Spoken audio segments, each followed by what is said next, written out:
Hello friends, welcome to my YouTube channel. आप सभी का आज के इस वीडियो लेक्चर में स्वागत है। जैसा कि आप सभी देख रहे हैं, आज का जो टॉपिक है साधारण ब्याज तथा चक्रवृद्धि ब्याज, जिसे हम लोग सिंपल इंटरेस्ट तथा कंपाउंड इंटरेस्ट, ठीक है, जिसे हम लोग सिंपल इंटरेस्ट तथा कंपाउंड इंटरेस्ट के नाम से जानते हैं। तो सिंपल इंटरेस्ट और कंपाउंड इंटरेस्ट, ठीक है, क्या होता है वो चीज़ हम अभी सीखेंगे। उससे पहले कुछ चीज़ें हम लोग जान लेते हैं, जैसे मूलधन क्या होता है, प्रिंसिपल, ठीक है, यह वह राशि है जिसे कोई व्यक्ति किसी से उधार के रूप में लेता है या किसी को देता है, वह मूलधन कहलाता है। ठीक है, इसे हम लोग पी से व्यक्त करते हैं। ठीक है, तो इसके बाद हम लोग देखते हैं रेट में जिसे दर हम लोग कहते हैं।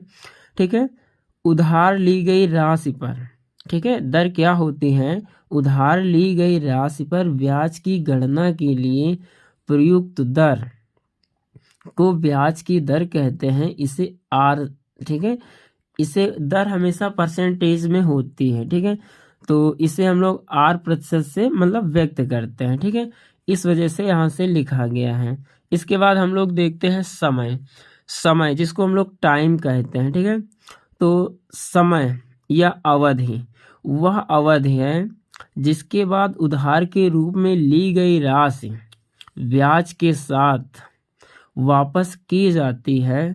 साधारण ब्याज में इसे टी से तथा चक्रवृद्धि ब्याज में इसे एन से व्यक्त करते हैं।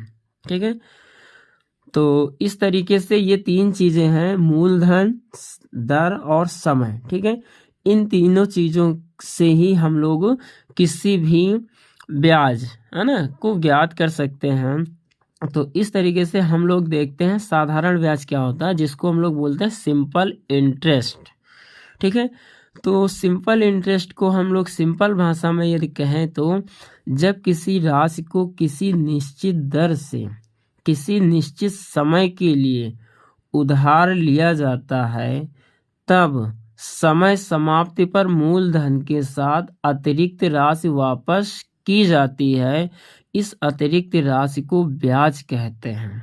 ठीक है, मतलब एक निश्चित समय के बाद जो हम लोग उधार लिए गए धन पर जो पैसे के साथ में जो वापस करते हैं, जो अतिरिक्त धन, उससे ही हम लोग क्या कहते हैं, साधारण ब्याज कहते हैं। ठीक है, तो साधारण ब्याज बराबर जो होता है, जिसको हम लोग सिंपल इंटरेस्ट बोलते हैं, तो शॉर्टकट में SI लिखते हैं, ये मूलधन गुणे दर गुणे समय बटे 100, अर्थात मूलधन को P से, दर को R से, समय को T से, है ना, बटे 100।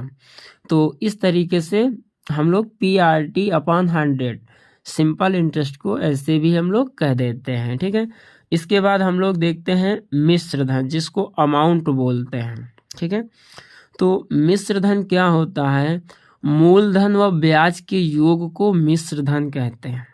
मतलब यदि मूलधन होगा उसमें हम ब्याज जोड़ देंगे तो आपका मिश्र धन बन जाता है। ठीक है, तो मिश्र धन जो होता है इसको हम लोग इस फार्मूले से लिख सकते हैं, मतलब P प्लस, है ना, साधारण ब्याज या मिश्र धन अमाउंट। ठीक है, अमाउंट इक्वल टू हम लिख सकते हैं, क्या लिख सकते हैं, P प्लस का ब्याज। ठीक है, P प्लस का ब्याज। ठीक है, तो इस तरीके से हम इसको लिख सकते हैं। ठीक है, तो अमाउंट क्या होता है, यदि मूलधन में हम ब्याज जोड़ देते हैं वो हमें क्या कहलाता है, मिश्र धन। ठीक है, इसके बाद हम लोग देख लेते हैं चक्रवृद्धि ब्याज, जिसे हम लोग कंपाउंड इंटरेस्ट कहते हैं, जिसे हम लोग क्या कहते हैं, कंपाउंड इंटरेस्ट कहते हैं, है ना। यही चीज हम लोग पढ़ने वाले हैं। तो जब एक निश्चित समय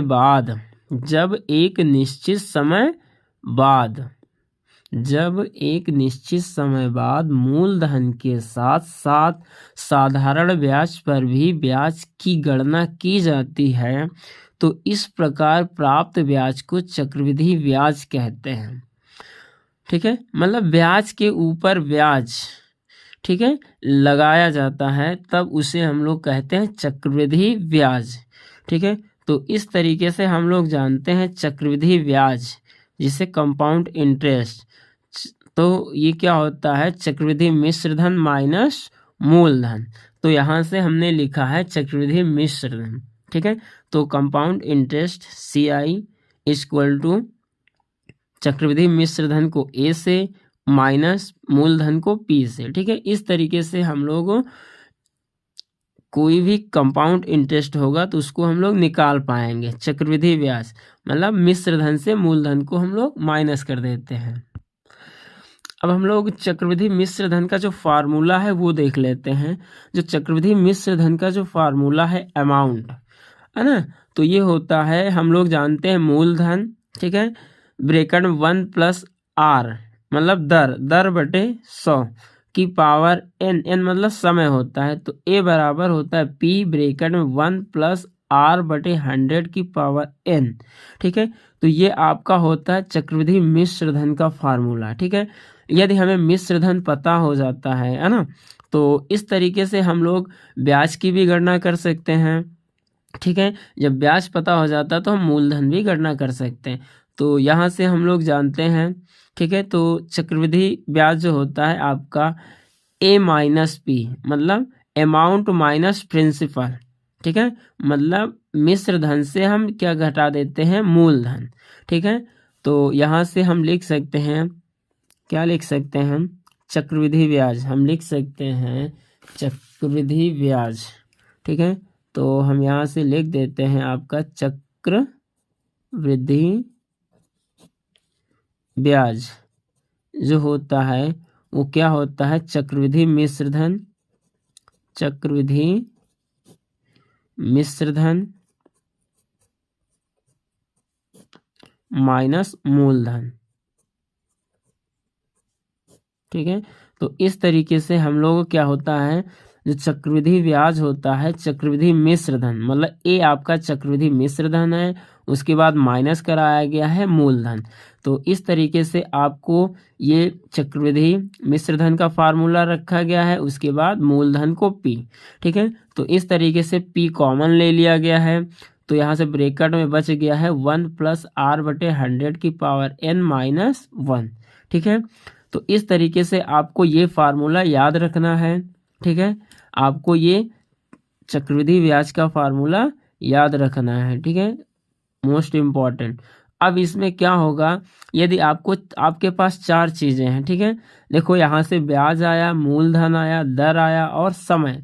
यदि चारों चीज़ों में से कोई 3 चीज़ें पता हैं तो आप एक चीज़ फाइंड आउट कर सकते हैं, ज्ञात कर सकते हैं, ठीक है। अब इसके बाद थोड़ा मोस्ट इम्पॉर्टेंट हमारा एक पॉइंट और बच जाता है, उसके बाद है जब ब्याज छमाही दे हो, ठीक है। जब ब्याज क्या हो, छमाही दे हो, तो दर में हम लोग क्या करते हैं, 2 से भाग कराते हैं, ठीक है, और समय में 2 से गुणा कराते हैं, ठीक है। तो ये छमाही का जो भी ब्याज निकालना होगा, यदि दर वार्षिक होगी तो उसमें हम 2 से भाग कराएंगे और समय को 2 से क्या कराएंगे, गुणा कराएंगे, ठीक है। और इसी प्रकार जब ब्याज आपकी तिमाही देय होगी तब हम लोग जो दर होगी उसमें 4 से भाग कराएंगे और समय में 4 से क्या कराएंगे, गुणा कराएंगे, ठीक है।